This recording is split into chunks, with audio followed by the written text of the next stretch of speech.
Seja muito bem-vindo, muito bem-vinda à nossa segunda aula da Masterclass Desenvolva Mais. E se você estava na aula de ontem, me fala aqui nos comentários o que você achou, se você saiu mais inspirado a colocar tudo que você aprendeu aqui em prática. Então vamos lá para a segunda aula. E nessa aula eu queria trazer um conteúdo um pouco mais tranquilo, porque a aula de ontem foi mais densa, foi mais teórica, foi para explicar o porquê fazemos o que fazemos para você dar os próximos passos. Nessa aula de hoje eu quero trazer um conteúdo menos denso para fazer você pensar e refletir como estão as suas aulas hoje. Ou se você que está iniciando, saber por onde ir, um norte por onde ir. Primeiro, eu quero falar para vocês o seguinte, né? Eu já falei um pouco sobre isso na aula de ontem, mas eu queria voltar nesse assunto, que nós, profissionais de educação física, profissionais de fisioterapia, a gente tende a focar muito mais na parte motora.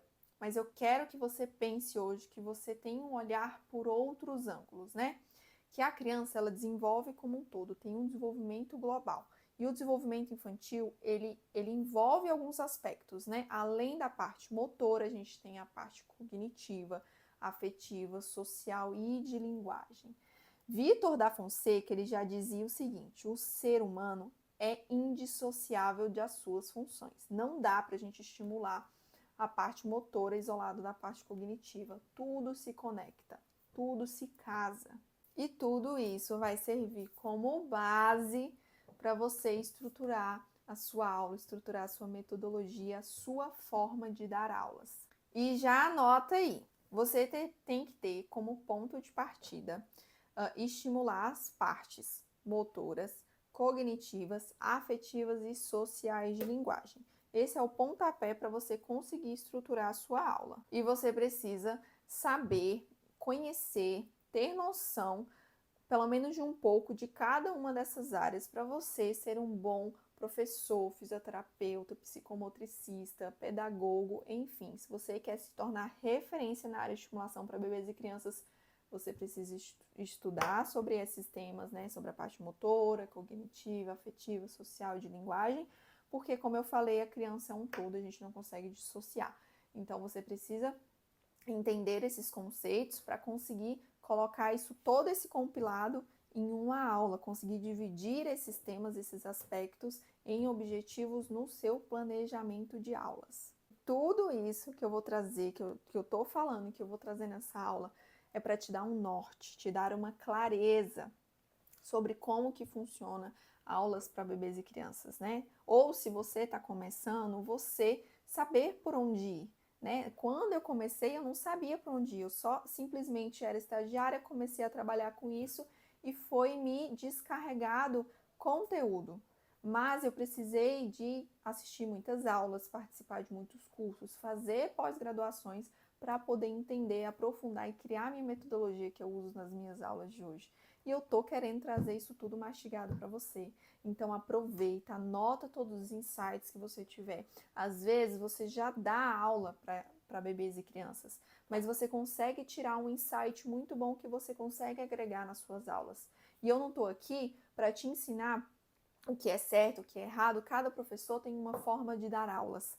Cada professor tem o seu jeito. Não, se eu te der o meu jeito de dar aula, você não vai aplicar da mesma forma.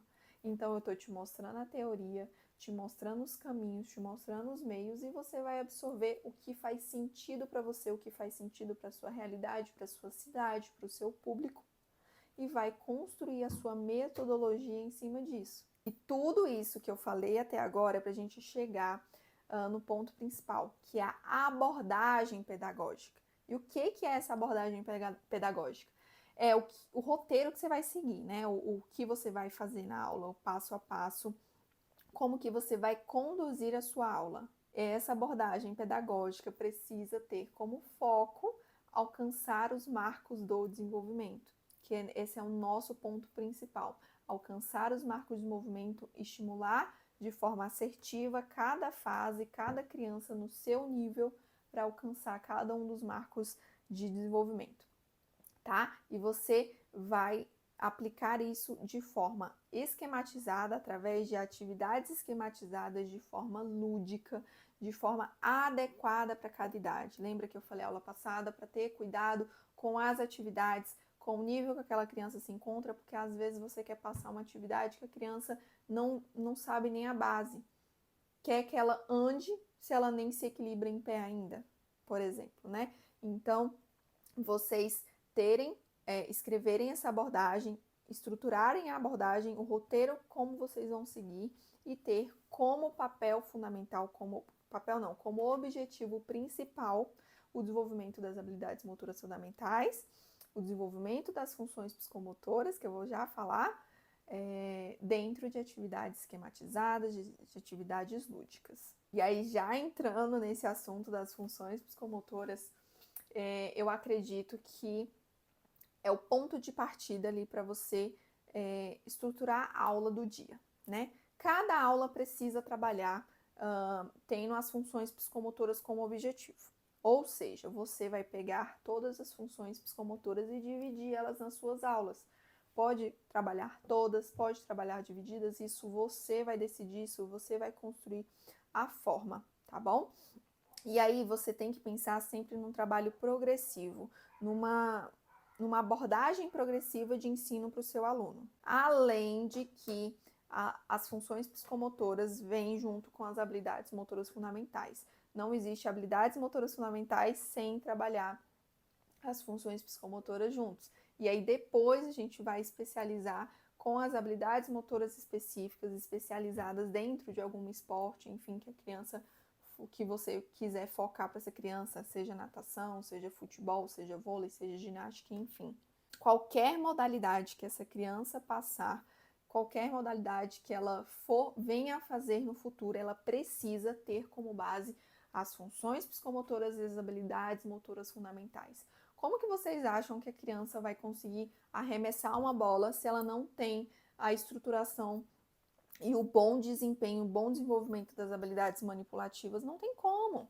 Então, vocês tenham sempre isso em mente. Lá no esporte, o fim, né, do esporte, a criança está numa competição fazendo aqueles movimentos específicos, competição ou não, fazendo aqueles movimentos específicos, ela passou por toda essa base. Ela aprendeu toda essa base. E é o que a gente quer aprender aqui, com esse curso, com essa aula, com essas 3 aulas, na verdade. Você, professor, trabalhar toda essa base para que a criança cresça de forma adequada, que ela receba os estímulos assertivos para ela desenvolver e aplicar e tornar esses movimentos automáticos dentro do esporte. Ou seja, todas as experiências motoras e sensoriais que a gente leva para as aulas têm um papel fundamental no desenvolvimento dessas crianças, né? Dessas habilidades específicas. E através desses movimentos, dessas interações com a gente, com a atividade, com o brinquedo, que a criança ela entende sobre si, que ela desenvolve e entende que ela é protagonista do próprio desenvolvimento, porque você, professor, é apenas um mediador. Você vai levar uma atividade estruturada, às vezes ela não vai acontecer ali como você queria, como você planejou, mas você está sendo apenas um mediador, você está promovendo aquele estímulo para a criança, você está está ensinando a criança ou a família aquele estímulo e ela mesmo, o cérebro dela está fazendo a função de ser protagonista, de conhecer, de entender aquele material, de entender aquele brinquedo, aquele objetivo, seja resolução de problemas, seja qual for o objetivo, e o cérebro dela vai fazer a função de se desenvolver através dos estímulos que você vai levar. E aí eu já quero entrar em um assunto que muitas pessoas falam comigo, mas que acham que acontece num passe de mágica, né? Como criar atividades para cada idade. Todo mundo acha que eu nasci criativa, mas não. Nunca fui a pessoa mais criativa do mundo. Meus trabalhos da escola eram péssimos. Mas eu fui desenvolvendo essa criatividade com o tempo. E essa é uma habilidade valiosíssima. Por quê? Porque você consegue olhar para o material e criar 10 formas diferentes para fazer atividade com seu aluno. Você vai conseguir isso buscando referências, conversando com professores que já passaram por isso, que já trabalharam com isso, e principalmente sair da zona de conforto. Um profissional expert em estimulação para bebês e crianças sabe como otimizar o tempo, otimizar os materiais, otimizar o que você tem, o seu espaço. Não adianta você levar 1 milhão de brinquedos para várias crianças diferentes. Cada criança vai brincar com uma coisa, vai fazer uma coisa, se você não sabe o que está fazendo, tá? Então pense no seguinte: é melhor você levar um material, um brinquedo, um recurso e fazer 10 atividades com aquele mesmo material. A criança vai ter muito mais proveito, você vai otimizar o seu tempo, o seu espaço e a sua paciência também. Você precisa ter um planejamento prévio para isso. Você precisa sentar o bumbum na cadeira, planejar a sua metodologia, planejar o seu macrociclo, planejar as suas aulas, de forma que você não perca tempo. Então, você tem que pensar em uma forma de criar atividades, criar planos de aulas, porque um bom professor faz plano de aula, não existe um professor que já está há 10 anos na área e faz simplesmente da cabeça dele. Você precisa estruturar e otimizar tanto o seu tempo de planejamento quanto o tempo ali que você vai ter com a criança em cada sessão. E para você conseguir fazer essa otimização, você precisa entender quem é esses alunos que vão estar em seguida. A semana, que pode ser uma semana temática ou uma semana não temática. As crianças conseguem usar o mesmo material pelo nível de desenvolvimento que elas estão. Você precisa pensar nisso tudo e conseguir adaptar cada uma das atividades, porque você não precisa criar 10 planos de aula para 10 crianças diferentes. Você cria um plano de aula e adapta para os níveis de acordo com o que elas vão conseguir fazer. E essa é uma habilidade, é uma dica, na verdade, valiosíssima que eu dou para você que quer otimizar o seu tempo, que você não tem tempo para perder sentando muitas horas para planejar aulas. É planejar uma aula e saber como adaptar para cada aluno. E aí, como eu te falei lá no início da aula, para ter um olhar para outros ângulos, ter um olhar global para essa criança, é entender também que o horário que você dá aula, às vezes a criança está mais irritada, então você não pode fazer muitas atividades, tem que fazer atividades mais calmas, cantar musiquinha, você tem que entender como é que funciona o sono, como é que funciona a alimentação, a introdução alimentar, até mesmo para quando você for levar alguma atividade sensorial, tátil e que possa a criança colocar na boca e se tiver tudo bem. Então você tem que entender, tem que ter essa visão por outros ângulos do desenvolvimento da criança que não envolvem muito o que a gente aprende em curso, aprende em faculdade, tá? Para você conseguir fazer um trabalho de mais qualidade. Você precisa conversar com a família no dia a dia. Conversar para entender quem é essa criança, entender como é que é essa rotina e conversar também para mostrar o que você está fazendo. Quando você explica para o pai o porquê você está fazendo o que está fazendo, o porquê daquela atividade, o pai fica encantado.